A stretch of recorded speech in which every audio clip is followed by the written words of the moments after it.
Estamos na narrativa de Juízes, em que somos informados em relação ao juiz chamado Gideão.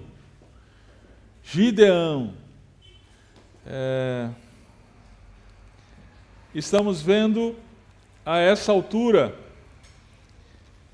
que as coisas não vão bem em Israel. Através dos juízes, nós vemos a decadência cada vez pior do povo de Israel.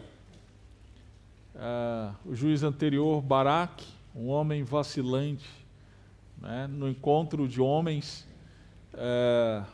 da semana retrasada, aqui na igreja, surgiu, nós voltamos a esse texto, e no nosso encontro surgiu até um novo verbo, o verbo baraquear, né? E aí os homens foram aconselhados a não baraquear. Você, homem, você que não tem participado aí dos pequenos grupos de homens, você tem perdido. Você precisa colocar no seu radar para quinzenalmente, às terças-feiras, estar conosco. Nós temos crescido muito juntos. E depois de Baraque, chegou a vez de Gideão. Talvez surja aí um novo verbo também, né? Gidear. Né? E o que será que significa gidear? Bom, vamos lá, vamos ver. Nós vimos desde o domingo passado que o pecado ele enfraquece, mas o Senhor confronta, indica o libertador e requer obediência confiante. Né? Sim, o pecado enfraquece, queridos. O pecado é rebeldia contra Deus e ele nos deixa fracos na fé, fracos espiritualmente, se o pecado não for tratado. Se você carrega consigo um pecado que você não trata, talvez seja a mágoa em relação a alguém, a mágoa em relação a algo que aconteceu no passado e você não trata. Isso enfraquece a sua vida espiritual. Se existe algo no seu casamento que você não trata, saiba, isso enfraquece a sua vida espiritual. Não é? Eu acho interessante que normalmente nas reuniões de oração, alguns irmãos pedem oração. Eu quero pedir oração pela minha vida espiritual. Eu estou fraco, né, espiritualmente. Meu querido, a Bíblia diz que não é a oração que fortalece, nesse caso, é arrependimento em relação ao pecado. É deixar o pecado que vai fortalecer, porque é o pecado que mina as nossas forças, é o pecado que nos enfraquece. Então, o que a gente tem que fazer? Se arrepender e deixar o pecado. Nós vemos isso, então, no relato de Gideão. Nós vimos também que o Senhor, ele confronta. O Senhor, ele enviou, é interessante porque o povo começou então a sofrer, a ser enfraquecido, né, por conta dos midianitas, e clamou ao Senhor. O Senhor então enviou o profeta. Enviou um profeta sem nome. Aqui não diz o nome desse profeta, né? Está aí no capítulo 6 de Juízes, verso 8 até o verso 10. O Senhor enviou o profeta, e o profeta não disse, olha, Deus tem um plano maravilhoso na vida de vocês. O profeta não disse, vocês são lindos, maravilhosos. O profeta não foi como os profetas coaches de hoje, né? Levantou a bola do povo. Não, o profeta, ele lembrou o povo do pecado dele, do pecado do povo, e que eles precisavam então se arrepender. Essa foi a mensagem do profeta. E aí nós vimos também que o Senhor, na sequência, ele envia o seu anjo. Né? Provavelmente esse anjo aqui no verso 11, o anjo do Senhor é uma cristofania, ou seja, é uma manifestação do Cristo pré-existente. Antes da encarnação de Jesus, porque a palavra anjo, ela significa mensageiro. Então, provavelmente aqui era o Senhor Jesus falando a Gideão. E o diálogo em relação nessa ocasião, o diálogo de Gideão com, ou melhor, do anjo com Gideão foi bem interessante, porque revelou o coração de Gideão. Revelou quem era Gideão. Gideão, nessa conversa, ele demonstrou ter dificuldades em crer no profeta que Deus havia mandado. Gideão demonstrou ter dificuldades em crer que Deus estava com eles, que Deus estava com o povo. Gideão demonstrou duvidar de Deus, duvidar da presença de Deus. Ou seja, Gideão demonstrou um coração incrédulo. É interessante. Gideão era israelita, era povo de Deus, parte do povo de Deus. Sim, ele se identificava como cristão evangélico batista. Mas ele estava mostrando o seu coração incrédulo. Ele, na verdade, não cria que Deus estava com eles. Ele demonstrou duvidar de que Deus o enviara,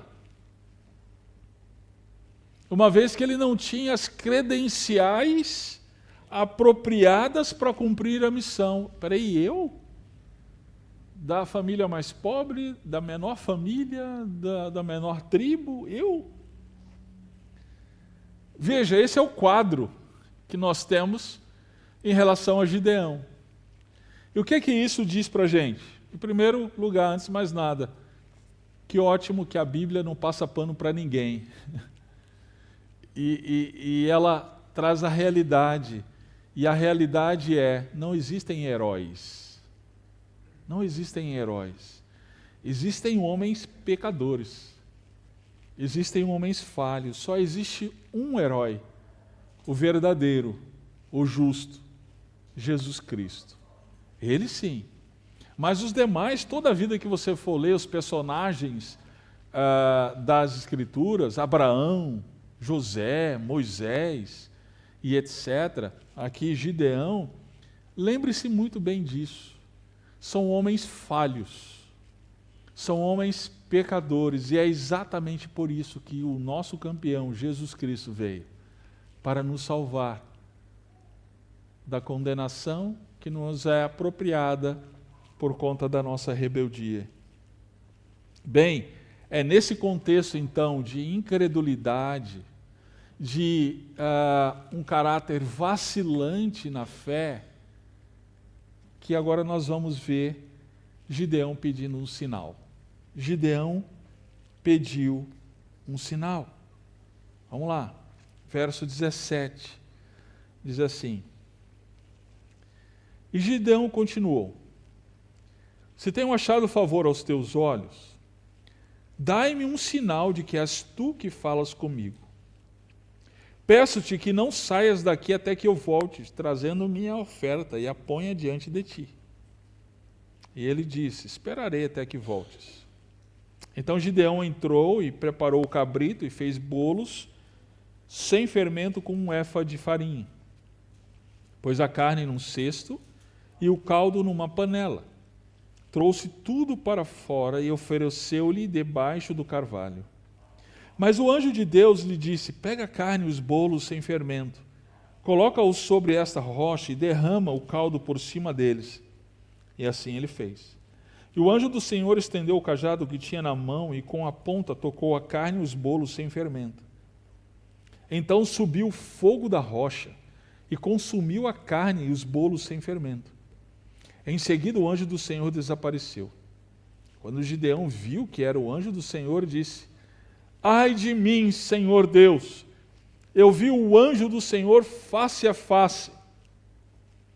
Porém o Senhor lhe disse: paz seja contigo, não temas, não morrerás. Então Gideão edificou ali um altar ao Senhor e o chamou: o Senhor é paz. Até hoje o altar está em Ofra dos Abiezritas.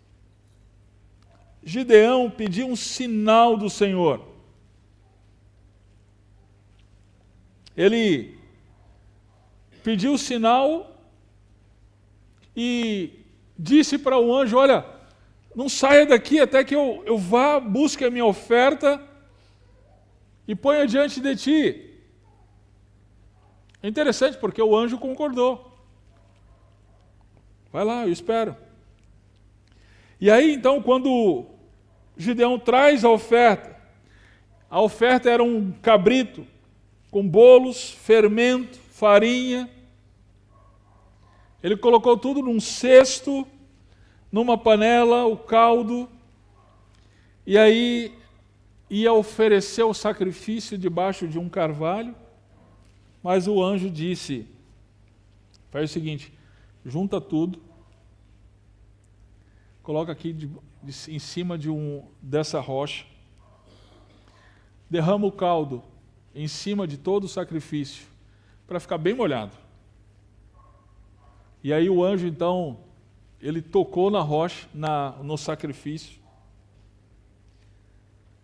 e aí imediatamente subiu fogo, que consumiu todo o sacrifício. E aí o anjo desapareceu. Este foi um sinal. Um sinal que Gideão havia pedido.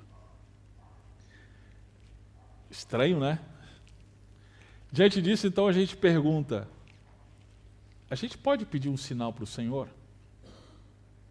Gideão pediu, podemos pedir sinal? Você já pediu um sinal? Você já pediu um sinal de Deus? Talvez para um casamento. Pediu, Mateus, para casar com a Adélia? Senhor, quero um sinal, saber se é ela mesmo, se não é. Talvez para um negócio, firmar um negócio. Será que eu devo vender esse carro? Será que eu devo vender minha casa? Comprar tal coisa? Mudança de cidade, né? Será que a gente deve pedir um sinal? Senhor, o Senhor quer mesmo que eu mude de cidade? Talvez mudança de igreja. Essa igreja aqui, talvez eu estou precisando mudar. Senhor, me dá um sinal se eu devo fazer isso ou não. Será que eu devo ficar nessa igreja? Se chover hoje, eu fico. Se não chover, eu saio. Será que eu devo aceitar esse trabalho? Bom, se o entrevistador tiver com a camisa do Palmeiras, então eu aceito. Será que eu devo me casar com uma determinada moça ou rapaz? Bom, se a sogra disser que me ama, é essa.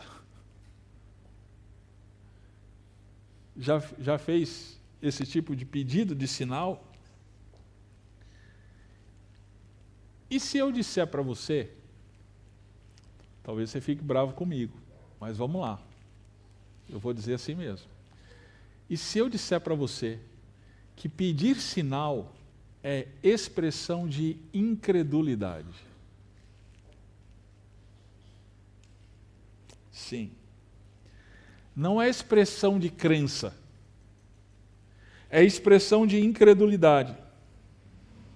Existem muitos evangélicos que estão lendo errado essa narrativa.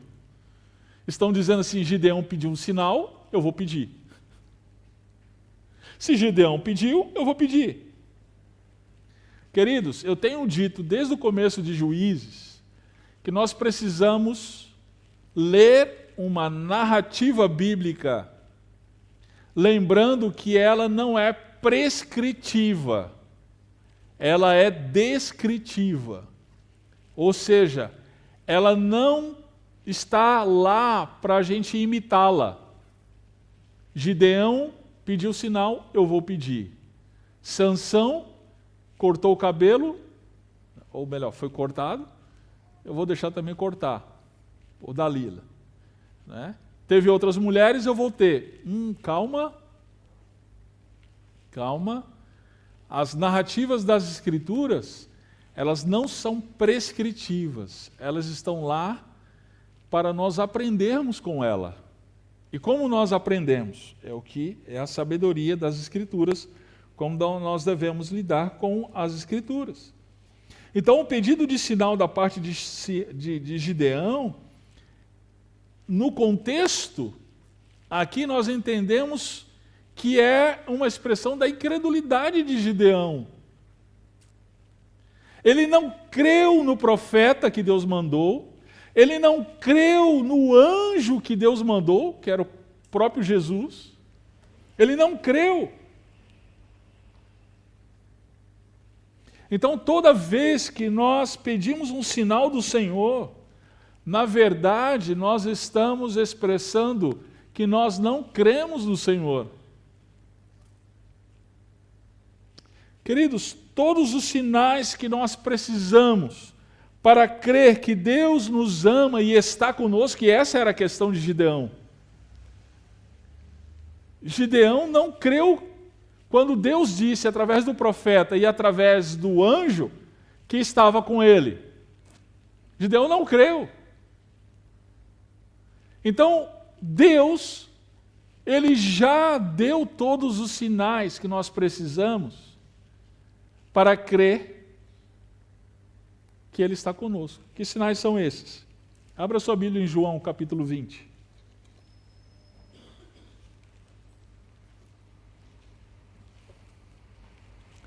Evangelho de João, capítulo 20, verso 30 e 31.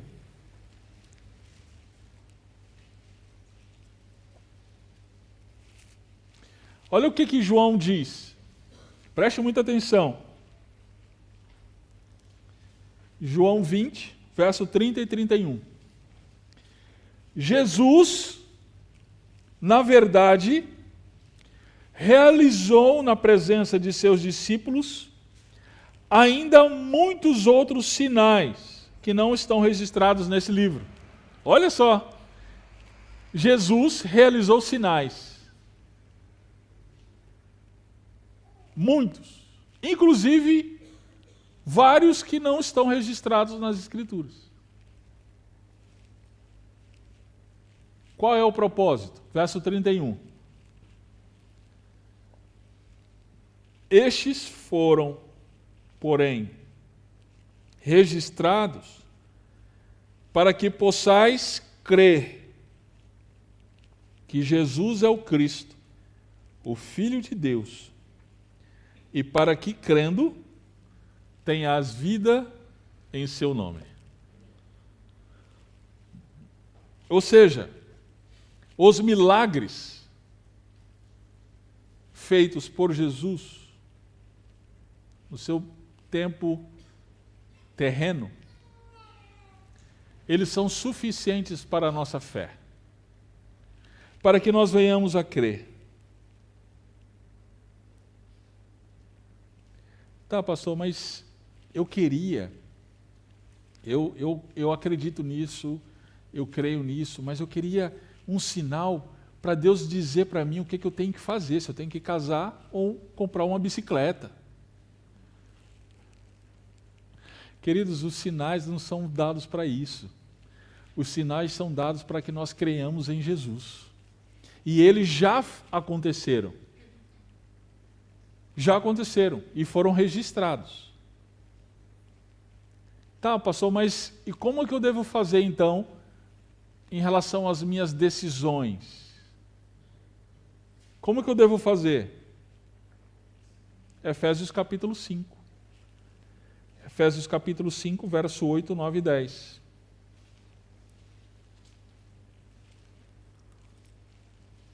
No passado erais trevas, mas agora sois luz no Senhor.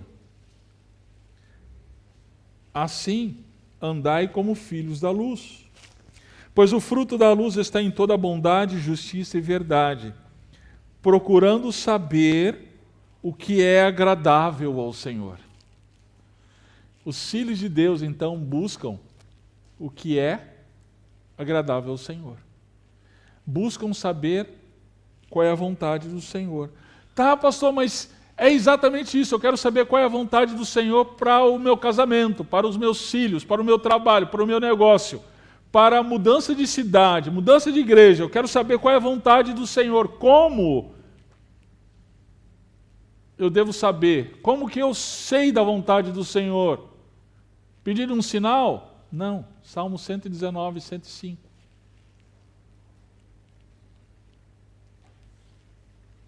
Lâmpada para os meus pés é a tua palavra, e luz para o meu caminho. Você quer saber qual é a vontade do Senhor?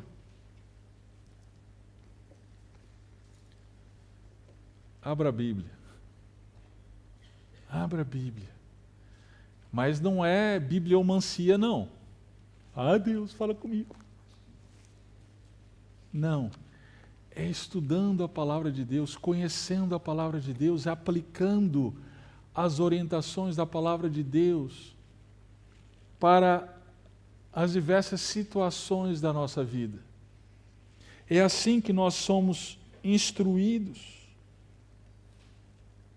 E aquilo que está oculto, nós confiamos que Deus vai tratar, que Deus vai nos direcionar. Tá, pastor, mas se é tão errado assim pedir sinal, então por que o Senhor atendeu o pedido de Gideão? Que está escrito lá que o Senhor atendeu o pedido de sinal. Porque, meu querido, isso expressava a graça de Deus diante de um homem incrédulo. Isso expressava a graça de Deus para com alguém incapaz de cumprir a missão, o que no decorrer de toda a história iria realmente acontecer. Ou seja, Deus estava mostrando para Gideão, desde agora, desde já, que Deus iria usar Gideão, apesar de Gideão. Deus não dependia da capacidade de Gideão. Deus não dependia das habilidades de Gideão. Nós vamos ver na guerra no próximo domingo. Não que vai ter guerra no próximo domingo, mas na guerra aqui de Gideão. Domingo que vem, nós vamos ver a guerra, e é muito interessante, porque Gideão junta todo o povo. Ele está com a cabeça de que dependia da capacidade dele e do povo. Ele junta, manda tocar as trombetas e junta todo o povo. Deus fala assim, não, esse não, fica 300.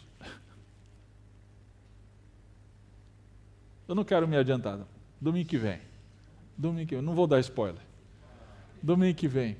Mas desde agora, Deus está atendendo o pedido de Gideão para mostrar a graça dele de usar alguém vacilante na fé, porque não dependia de Gideão. Essa é a questão. Não é que agora a gente vai dizer, o Senhor atendeu o pedido de Gideão do sinal, agora atende o meu também. Não. Não mesmo. É interessante porque quando o anjo desapareceu, o verso 22, Gideão diz, quando ele viu que era o anjo do Senhor, ai de mim, Senhor Deus, eu vi o anjo do Senhor face a face. Ai de mim, Senhor Deus, eu vi o anjo do Senhor face a face. O anjo havia desaparecido e a voz do Senhor aparece para Gideão e diz, paz seja contigo, não temas, não morrerás. É interessante isso. Como assim não morrerás? Por que não morrerás? Porque estava diante do próprio Deus, lembre-se, de novo, Jesus Cristo, alguém cujo diálogo foi fundamentado na incredulidade. O apóstolo Paulo, milênios depois, ele vai escrever: o salário do pecado é a morte. Quando nós não cremos, quando nós nos colocamos de maneira incrédula diante de Deus, diante da palavra de Deus, o que nós merecemos é a morte.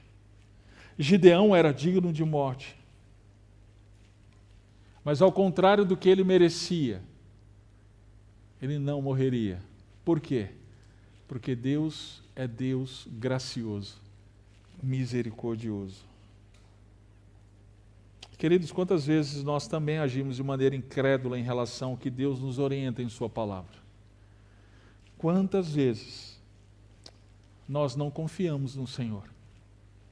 Deus, ele diz uma coisa na sua palavra e nós não confiamos. Simplesmente não confiamos.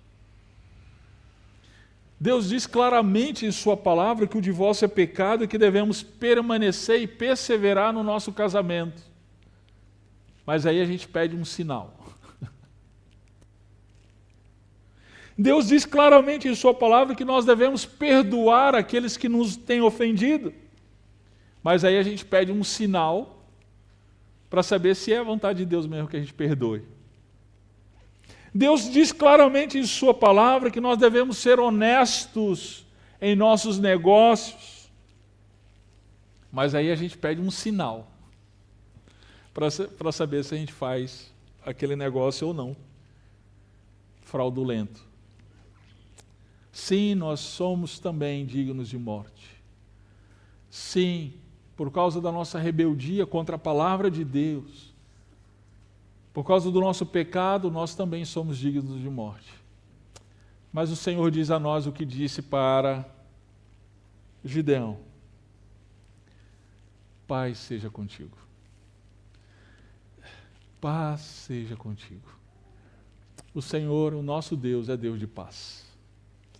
É por isso que Gideão, ele fez um altar, erigiu um altar ao Senhor, e ali chamou de o Senhor é paz. Yahvé Shalom. O Senhor é paz. Sim, queridos, Jesus Cristo é aquele que demonstra a paz de Deus para conosco. Jesus Cristo é Ele que traz a paz que nós tanto precisamos. Romanos capítulo 5, o apóstolo Paulo, ele diz, Romanos 5, verso 8, diz assim: mas Deus prova o seu amor para conosco, ao ter Cristo morrido por nós quando ainda éramos pecadores. Assim, agora justificados pelo seu sangue, muito mais ainda seremos por ele salvos da ira. Porque se nós, quando éramos inimigos, fomos reconciliados com Deus pela morte de seu Filho, muito mais, estando já reconciliados, seremos salvos pela sua vida. É por meio de Jesus Cristo que nós temos paz com Deus, que nós temos a reconciliação. Éramos inimigos. Talvez você tenha chegado aqui nessa mesma situação de inimigo de Deus. Talvez você tenha lutado, esteja lutando contra a vontade de Deus para você no que tange ao seu casamento. Talvez você esteja lutando contra a vontade de Deus no que tange aos seus filhos, seus negócios, seus relacionamentos, de amizade,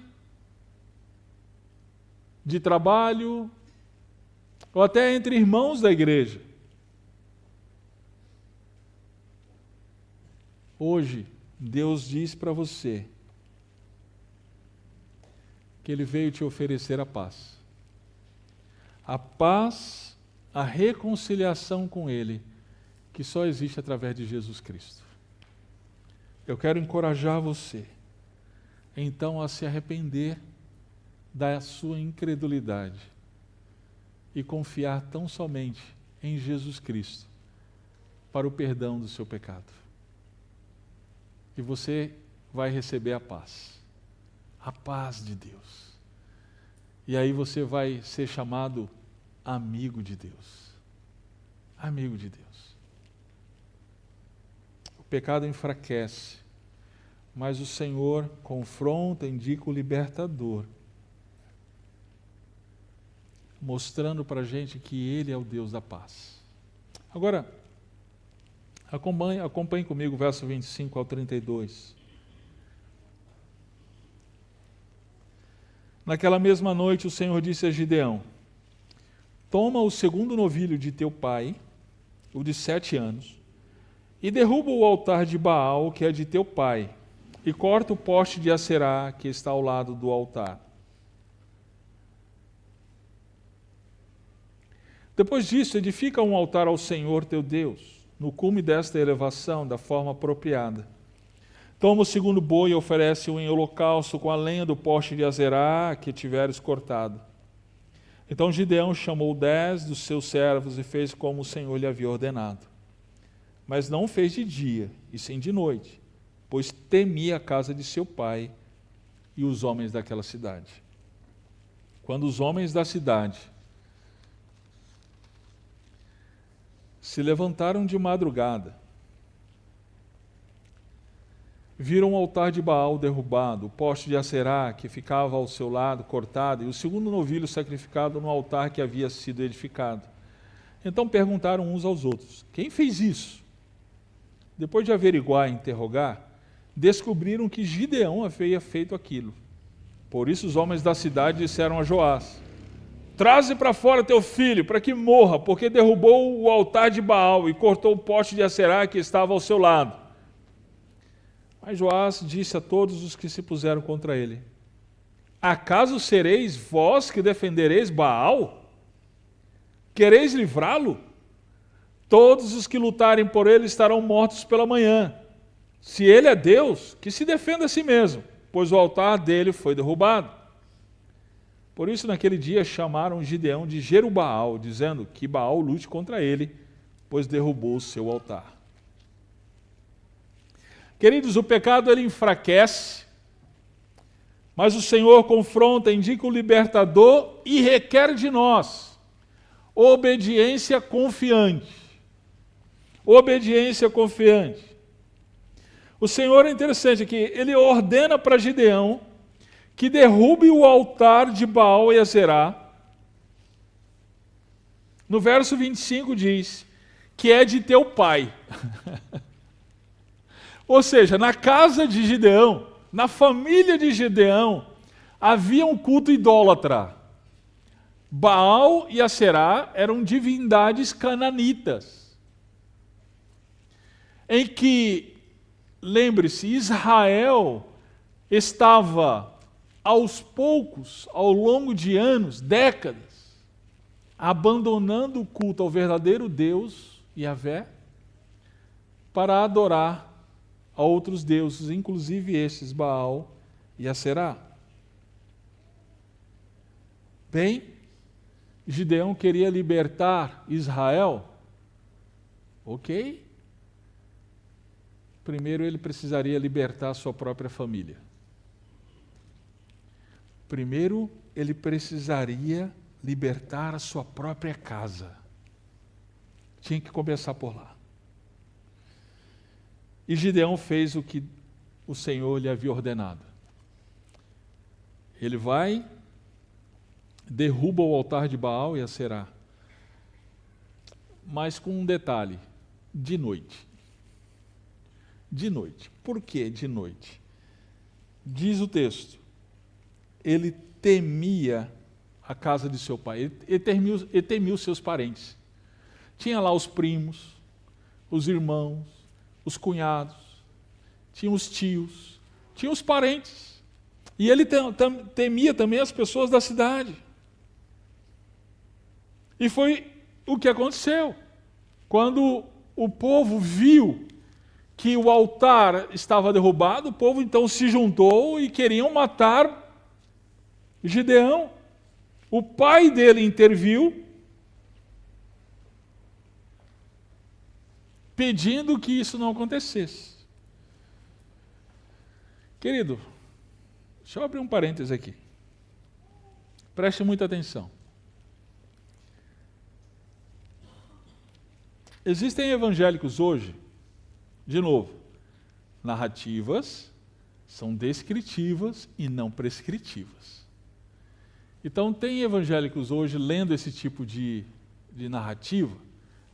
Gideão foi lá e derrubou a estátua de Baal. Tem muitos evangélicos entrando hoje em centros de umbanda, candomblé, e derrubando as estátuas, destruindo lá as estátuas. Querido, a Bíblia não manda a gente fazer isso, tá? Essas pessoas estão fazendo coisas em nome de Deus, coisa que Deus nunca mandou fazer. O que Deus mandou a gente fazer foi pregar o Evangelho. Prega o Evangelho e deixa que as pessoas façam. É exatamente isso que a gente vê acontecendo lá em Atos. Paulo pregou o Evangelho e as pessoas, ao receber o Evangelho, elas mesmas pegaram os ídolos e quebraram os ídolos.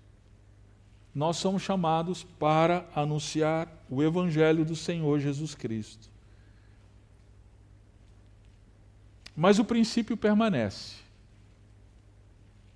Antes de salvar o mundo, nós precisamos salvar a nossa própria casa. Eu acho bem interessante a juventude. E não é a juventude dessa geração, não. A juventude sempre foi assim. A juventude lembra da sua geração. Né? Tem um pessoal aqui que nem lembra mais. Faz tanto tempo que nem lembra mais. Vamos fazer um exercício aí. Faça um exercício. Lembra da sua juventude. Aquele ímpeto de salvar o mundo. É ou não era? O ímpeto, então, de sair desbravando o mundo e mudar o mundo. Quando a gente não consegue arrumar a própria cama. Quando a gente não consegue arrumar o próprio quarto. O princípio é esse. Antes de querer salvar o mundo, antes de querer salvar Israel, salve a sua própria casa. Às vezes a gente... aí vem o verbo gidear. A gente quer agir como Gideão, gideando. Eu quero salvar essa igreja. Eu quero consertar essa igreja, está tudo errado.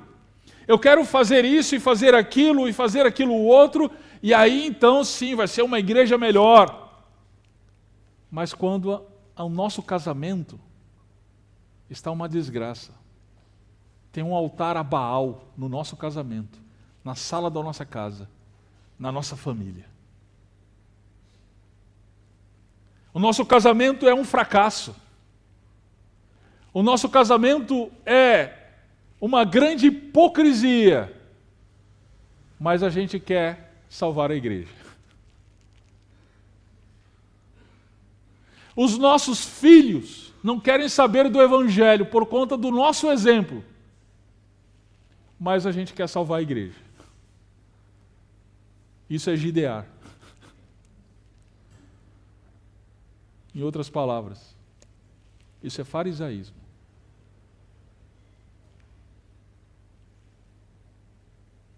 O princípio permanece. Precisamos primeiro derrubar os altares que estão na nossa casa, na nossa família. Que ídolo está na sua família, querido? Que ídolo está na sua casa? O dinheiro? O conforto? Talvez seja um filho, uma filha. Talvez seja a sua autoimagem. A autoimagem mostrar para as pessoas o crente que você de fato não é. O orgulho de achar que deve fazer por onde merecer a salvação. Querido, e aí quantas vezes a gente obedece a Deus, mas obedece de noite. Obedece só em partes. Obedece só quando não, de uma forma que não dá problema para a gente. A gente quer dar um jeitinho para ficar melhor, Obedecemos, mas com reservas.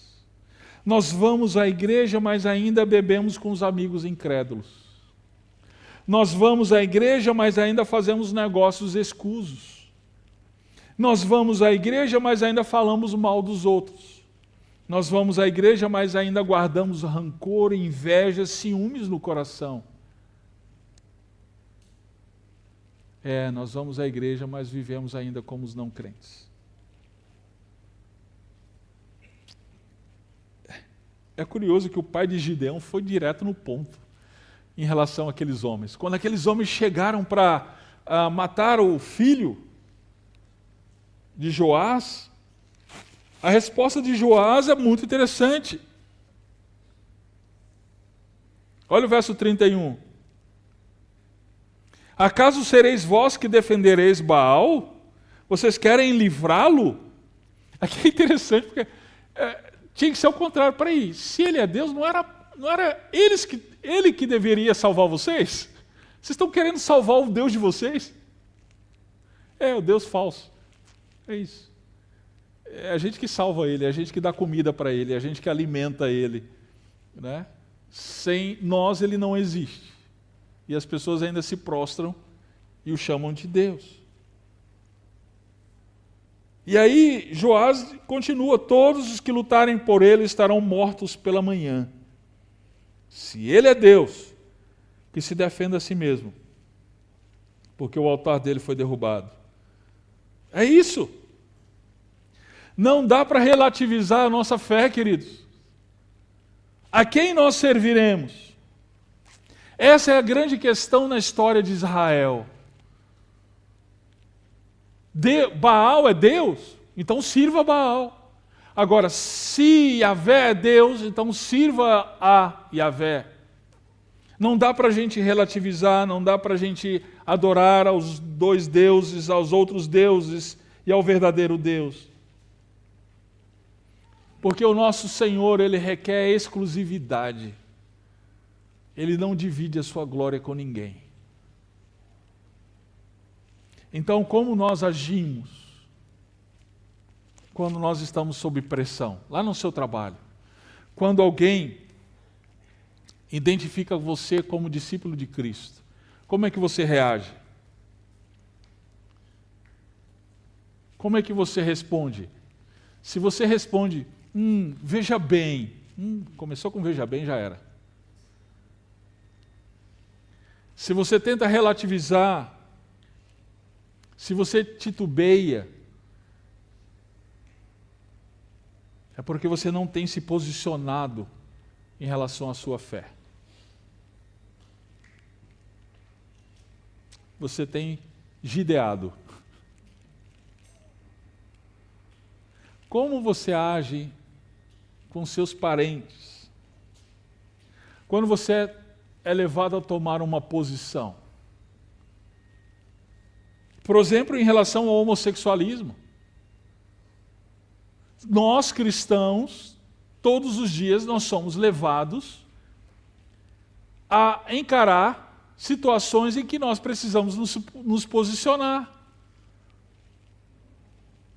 E aí, como é que a gente reage a isso? Será que a gente tem adotado aquele velho discurso? Veja bem, Deus ama todos. Isso é gidear. Isso é gidear.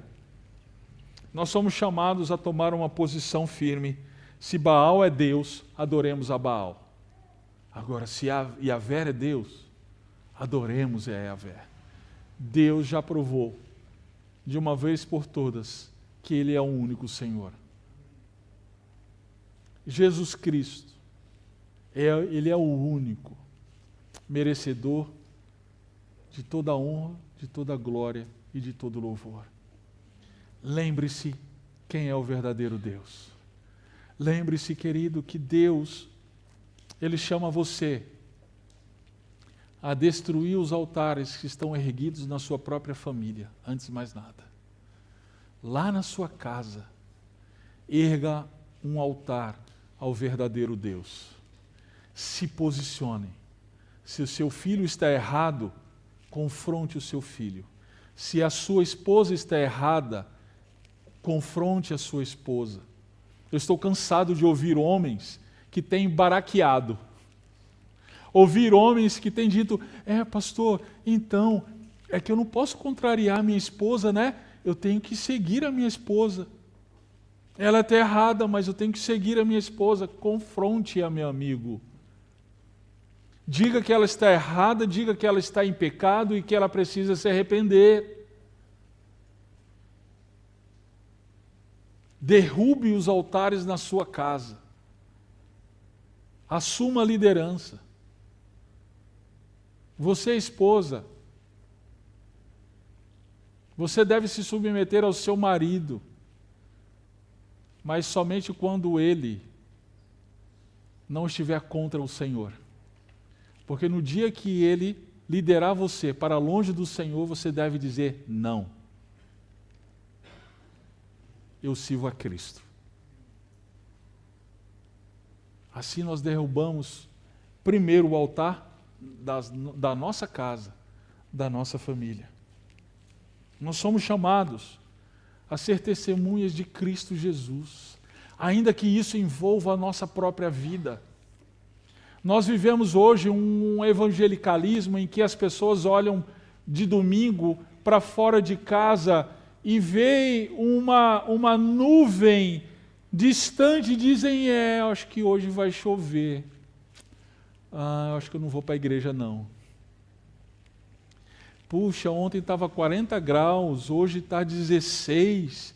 Não tem saúde que dê certo, né? Vou para a igreja não, porque senão vou pegar um resfriado. Que tipo de cristianismo é esse que nós dizemos professar, queridos?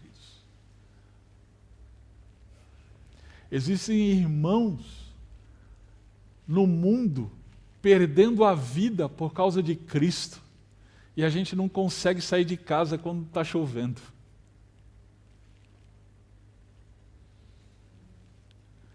Precisamos abraçar a verdadeira fé.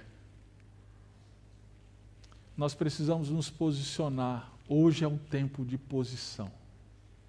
Hoje é o tempo de dizer, como Josué disse, eu e a minha casa serviremos ao Senhor. Eu quero encorajar você nesta noite a não viver um cristianismo falso, relativista, mas um cristianismo verdadeiro, em que você se posiciona, doa quem doer, até a você mesmo, mas você diz, eu e a minha casa servimos ao Senhor. Vamos orar.